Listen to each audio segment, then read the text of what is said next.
gracias a las autoridades de la universidad, gracias a todos ustedes. Hay un chiste que dice, antes de empezar a hablar voy a decir unas pocas palabras. Bueno, voy a decir unas pocas palabras antes de empezar a hablar entonces. El otro día me preguntaron si ya tenía resuelto de qué iba a hablar este día de hoy. Y la pregunta fue muy sagaz.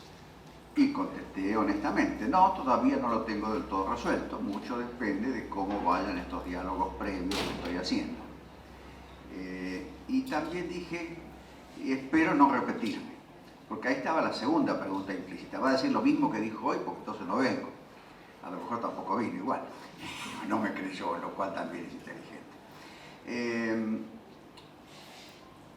El tema, digamos, por el cual vengo es un poquito el del artículo que también les han pedido que lean, que es cómo leer una sentencia, que está en internet, en el sitio gordillo.com, que es gratuito, y no solo gratuito, sino que no registra las personas que lo consultan.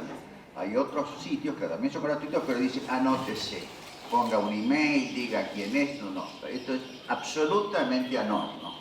Lo único que recogen son unos algoritmos que tienen los buscadores tipo Google y Amazon, que miden la cantidad de personas que consultan, pero estadísticamente y por algoritmo, no por enunciación de gente.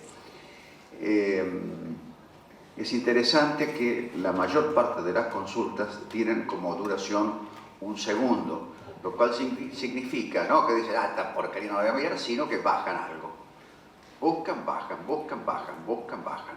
Y después lo miran con tranquilidad en la computadora. Bueno, con esa idea de que tienen allí el material que ahora voy a mencionar, esto de cómo leer una sentencia es una forma de pensar.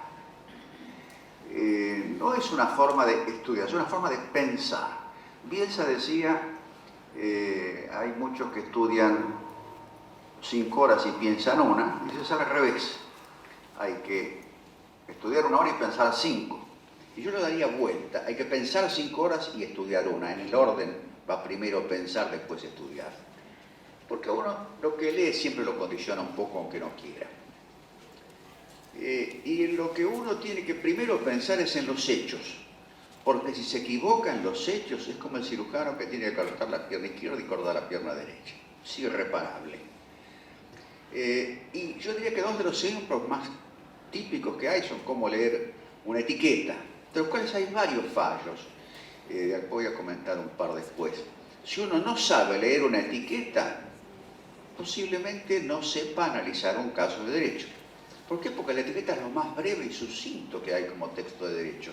Si hablamos del prospecto de un remedio, que encima no se lee del tamaño que tiene, y de lo complejo que es, nadie lo lee entero, solamente los viejos tratamos de leerlo, pero no podemos por el tamaño de letra. Eso de saber leer bien, lo decía Miguel Ángel, saber ver. Nosotros diríamos saber leer.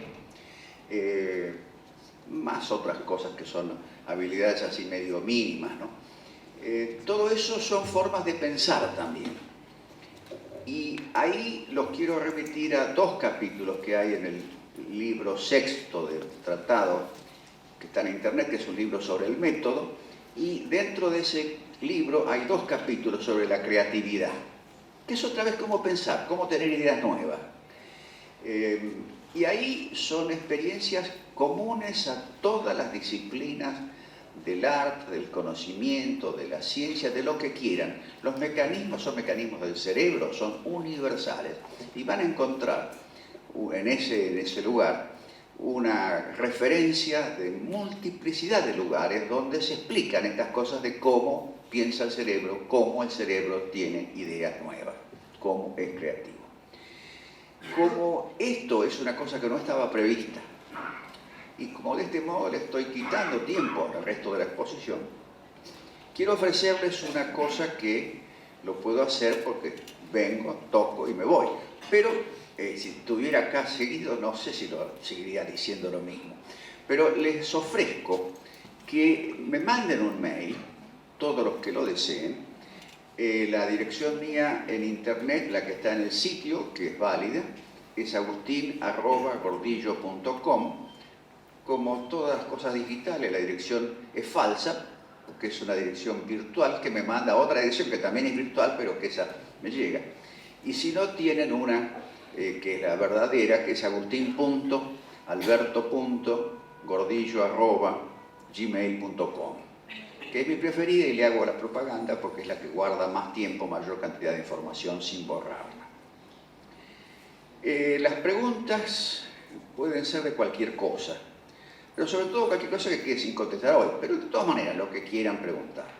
Y yo lo que voy a hacer, les adelanto para vuestra anuencia, es armar un listado de todas las personas, de todos los mails que me manden, de todas las direcciones de mail, y si puedo agrupar las preguntas, agruparlas sin identificar a quién hizo qué pregunta, incluso por ahí sin respetar necesariamente la redacción de cada uno. Esto para tratar de hacerlo más cómodo para el resto de la gente, pero que todos puedan compartir qué dudas ha habido, qué respuestas se ha intentado dar. No voy a contestar rápido porque va a haber un trabajo previo de organización de esa información, pero sí voy a contestar. Por lo menos estoy calculando que 500 no hay, así que hasta 150, 200 más o menos creo que llego a contestar. Bueno, etiquetas. Ustedes dirán, pero yo vine a escuchar de etiquetas a Gordillo. Sí, hubo una vez un caso resuelto en la jurisprudencia en que a un producto importado le aplica una multa a la Dirección Nacional de tal cosa porque en su etiqueta no pone el lugar de fabricación, lo cual es una obligación legal. Hecho en la Argentina, hecho en Francia, made in France, lo que sea. Bien, el que hace el recurso argumenta que, bueno, dice la Unión Europea, y ya, escúchame, en este mundo de hoy, y se largó con el violín de la Unión Europea. El juez de primera instancia, da lo mismo si rechaza o acepta, pero con el argumento de la Unión Europea. Y cuando va a Cámara, se ve que ahí algún empleado de la Cámara o algún camarista lee bien la etiqueta. Y la etiqueta decía, hecho en la Unión Europea, bla, bla, bla, bla, coma, Toledo, coma, España. O sea, la etiqueta decía dónde estaba hecho, solo que nadie se tomó el trabajo de leer la etiqueta entera. La etiqueta es una cosita así. Muchas bebidas, muchos alimentos tienen que tener la advertencia, contiene sulfitos, que no está prohibido, pero que muy bueno para uno no es. Para el producto sí, porque no se oxida fácil. Pero a alguno le cae mal. Ahora bien, yo le digo a mi mujer, che, le tiene sulfitos. ¿Y qué tiene que decir? O que no contiene sulfitos, o no tiene que decir que tiene sulfitos. Y dice, ¿cómo? Entonces yo voy y le llevo, le digo, vos nunca lees una etiqueta. No, te fija el precio. Mira, además de fijarte el precio, fijarte la etiqueta si tiene sulfitos o no. Porque es conveniente no consumir mucho sulfito. Ese es un primer caso en que no leyó la etiqueta ni el que aplicó la multa, ni el abogado que la apeló, ni el juez de primera instancia, ni la administración que apeló, y que recién en segunda instancia el tribunal lo encontró porque leyó entera una etiqueta de 5 renglones. Es chiquitita esa etiqueta. Otra etiqueta, lo cito en el capítulo Cómo leer una sentencia, el fallo. No van a mejorar nada la cultura jurídica, pero sí van a mejorar el conocimiento del derecho. ¿Hay una parte jurídica importante? Sí, cómo no, los hechos. Los hechos es lo importante. Es un fallo que se llama The Scotch Whisky Association Limited, que es el nombre de una asociación de, no sé si consumidores o productores o vendedores de whisky escocés en la Argentina, por eso el nombre en inglés, que denuncia a una marca argentina de un pseudo whisky por competir deslealmente con una marca escocesa de whisky, porque repetía en la etiqueta Dumbarton, que es Dumbarton, Escocia, es lo que dice la etiqueta del verdadero whisky escocés en cuestión.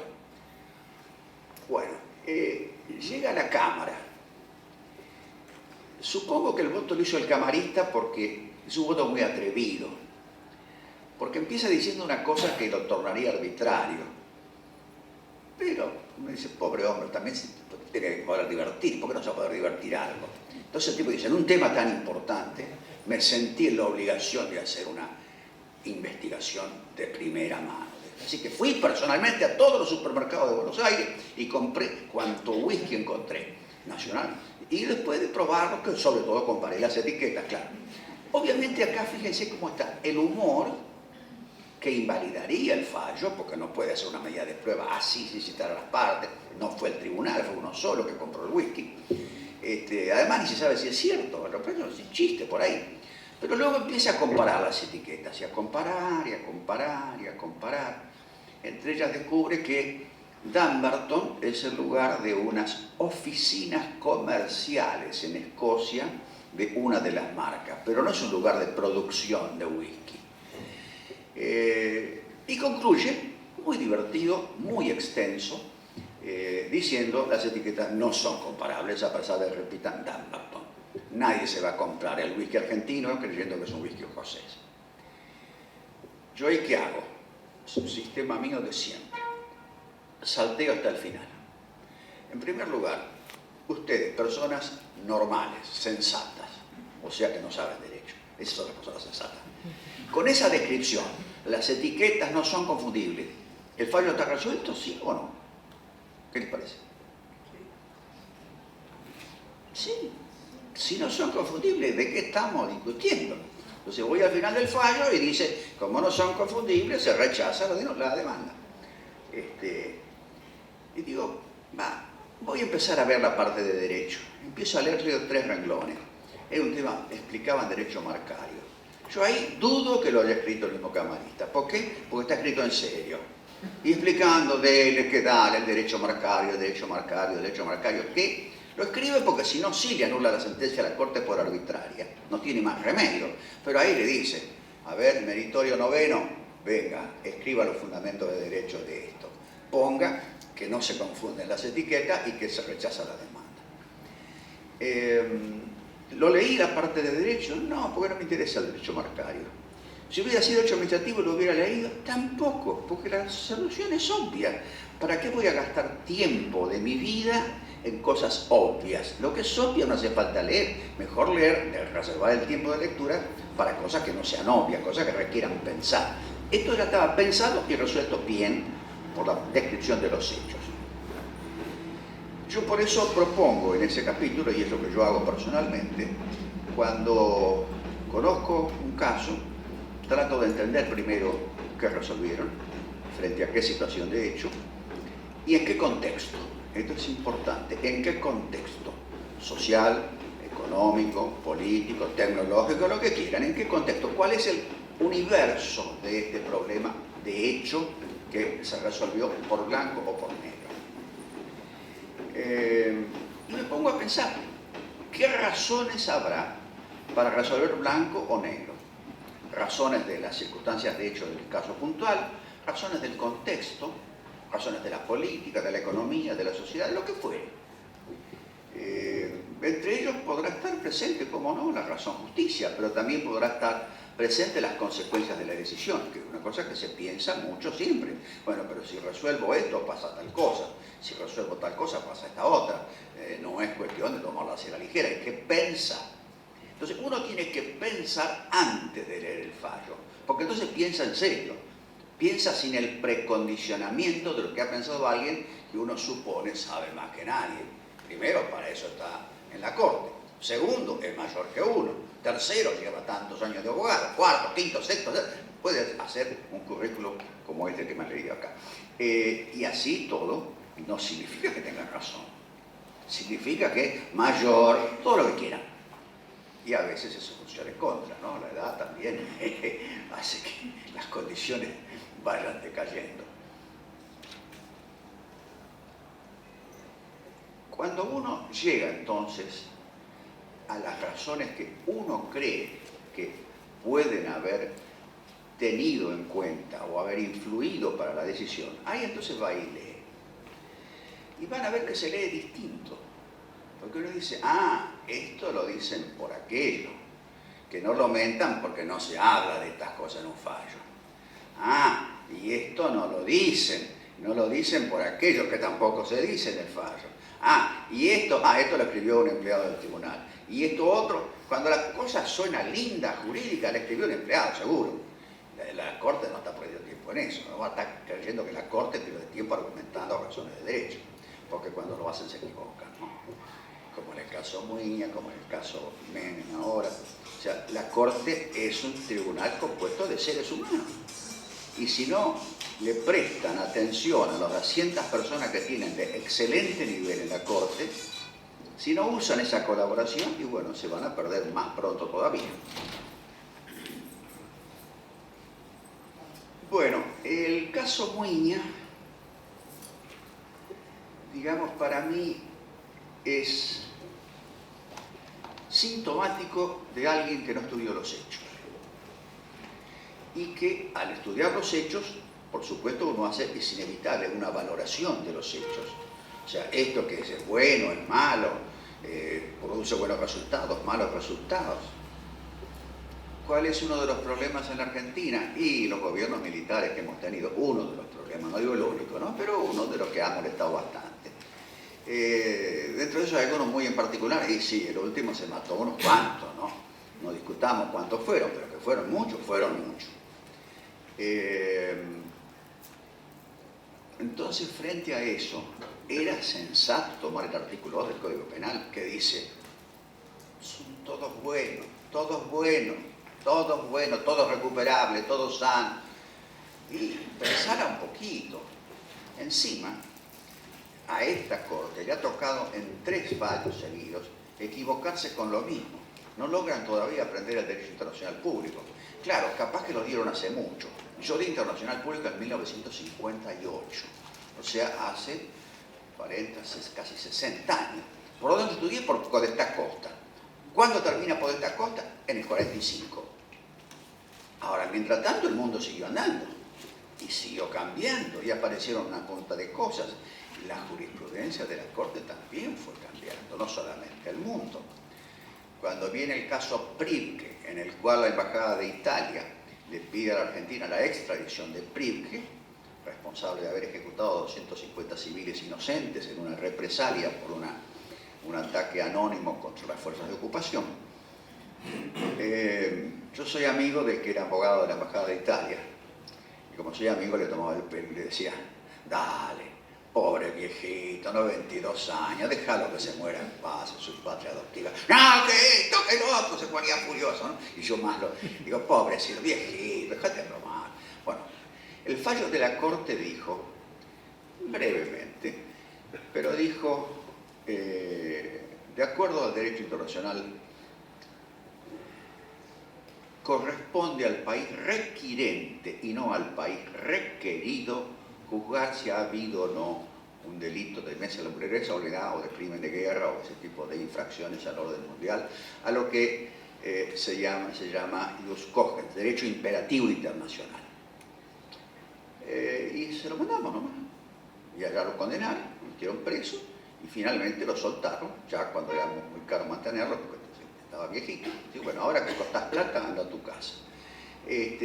Ahora, acá de pronto iban a soltar a todos los gente que, yo no digo que sean Pribke, pero que estaban condenados por delitos de lesa humanidad, con sentencias que, si la Corte se anima a decir, no, todas estas sentencias son todas nulas de nulidad absoluta, y se la banca, está bien, y además lo pongo en libertad, está bien, para eso es la Corte, pero no me diga que no revisa la condena, porque ya es irrevisable por delitos de lesa humanidad, y dice, pobre tipo, como decía lo de Pribke, que termine en su casa, sus días en paz. No, para la mano.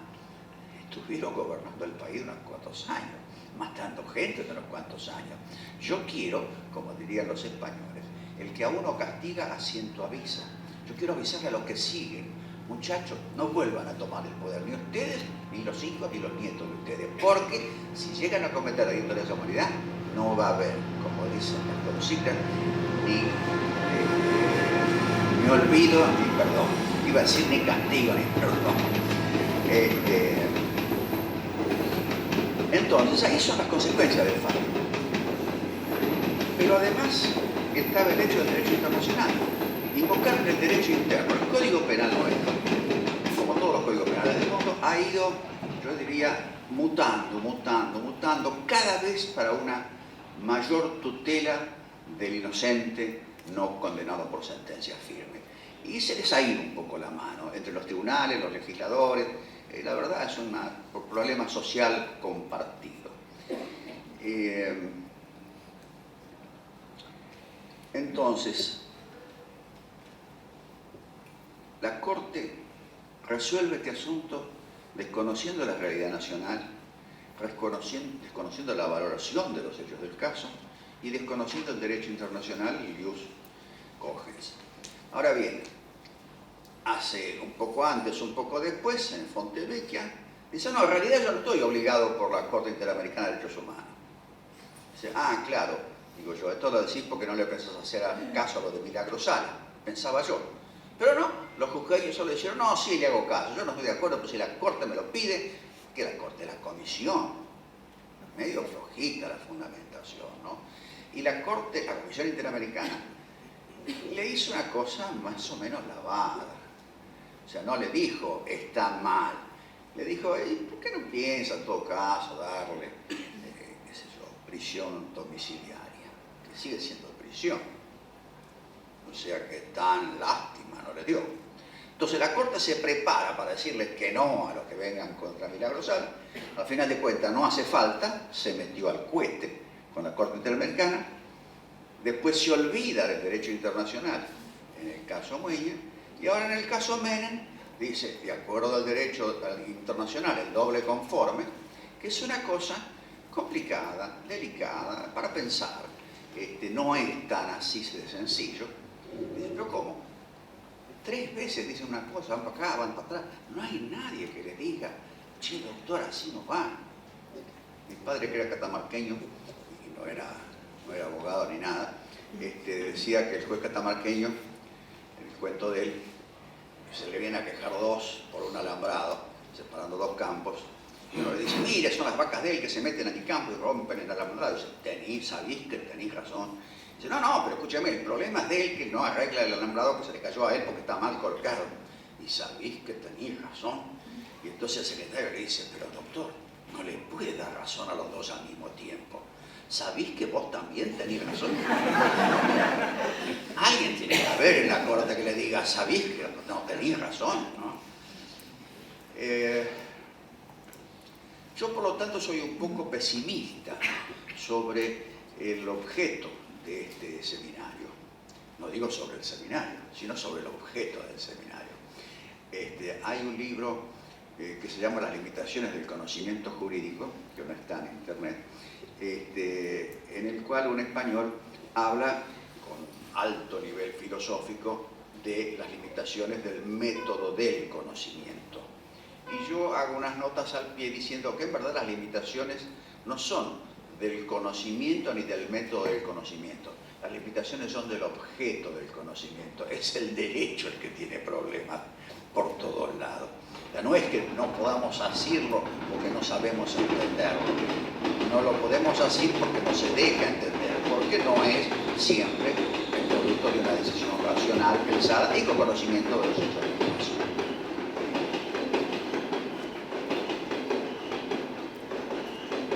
Entonces, yo creo que vamos a tener todavía algunas decisiones medio inexplicables. Entre las últimas, computo, porque claro, la Corte, ya se han acostumbrado todos los tribunales inferiores a que la Corte y la chinga bastante fulego últimamente. Y entonces ahora hacen otra cosa. O sea, la Cámara Electoral enarboló un argumento fiel a mis principios, no lo he leído, pero sí tomé nota, inhabilidad moral, en el caso de Menem. La Corte les pega con un fierro y le dice, no señor, y menciona el doble conforme, que es un tema que se metió al cohete. Y manda a hacer nuevos fallos, y sortean de la Cámara Federal. Yo ni voy a estudiar el tema procesal, de dónde sacaron el sorteo, supongo que estará bien, no voy a Y la Cámara Federal que lo saca, y lo saca por otro lado, pero no se mete en el doble conforme. La Cámara estuvo un poco más piola, se dio cuenta que ese era un terreno escabroso al cual no hacía falta entrar. Con lo cual la Corte se metió innecesariamente. Innecesariamente. Entonces, ¿va a tomar uno de estos fallos como referencia? Y yo diría no. No, porque si la propia Corte se contradice, con bastante seguido, con la misma composición, los mismos jueces que firman distintas cosas. Entonces yo no gastaría mucha inteligencia en ver lo que dijeron, pero sí gastaría mucha inteligencia en ver ante qué problema, con qué evaluación resolvieron qué cosa. Después, como segundo tema, bueno, cómo lo argumentaron, pero más que nada cómo viene esto con la argumentación que yo, ustedes, nosotros en conjunto, separados, podamos hacer de qué nos parecía lógico razonar sobre estos hechos en este caso, sabiendo que, como decía Leibniz, los datos de la realidad son infinitos. La extensión de nuestra comprensión es limitada, es finita. Por lo tanto, no podemos aprehender la totalidad de la realidad. Podemos captar algunos trazos gruesos. La realidad verdaderamente no la sabemos. Entonces, nos aproximamos. Bueno, en ese aproximarnos tenemos que hacerlo lo mejor posible. En lo posible tenemos que leer una etiqueta bien, cosa que no es fácil, no se crean, y luego ver qué decidimos y por último sí ver qué argumento se da. Por ejemplo, yo puedo leer la descripción de un problema. Ojo que hay fallos que lo tienen ordenadito. Al comienzo están los hechos, al final está el derecho. Perdón, en la segunda parte está el derecho. Hay otros un poquito más desprolijos. Recuerdo un fallo de la Corte, en un caso de un ingenio tucumano, que ya está terminando el fallo. Había descrito los hechos al comienzo. Está por el considerando 24 sobre 27. Y en el 24 agrega un argumento de hecho y su valoración. Digo, caramba, yo no me lo había imaginado. Ahora acá recién lo ponen, bueno, no importa. Puedo leer el desorden, no hay problema. Entonces yo lo traigo en mi mente para acá. Digo, bueno, este es el problema, incluyendo el considerando 24. Frente a este problema, esta decisión me parece correcta. ¿Voy a leer el resto? No. ¿Qué incorpora al ordenamiento jurídico la decisión correcta de un caso que tiene una sola decisión posible? Cuando en cambio la decisión es novedosa, sorprendente, caramba, esta sí que no me lo imaginaba, la solución. Entonces ahí sí voy a estudiar un poco más para ver en qué ha cambiado el ordenamiento jurídico con este fallo distinto de lo que había esperado. Mientras el fallo sea el esperado, o supongamos el fallo, el planteo del caso es originalísimo, un planteo rarísimo, nunca visto por nadie. La Corte lo analiza y dice, por lo tanto, se rechaza. Bueno, yo me falta saber que ese caso rarísimo ha sido rechazado. Necesito saber por qué. No, mi información jurídica no está peor ni mejor, porque yo sepa que una cosa que es francamente fuera de lo común y quizá no me la encuentre nunca en la vida, dijeron que no. A lo sumo me tendré que acordar. El caso aquel es no. Después, si alguna vez tengo que verlo, lo veré.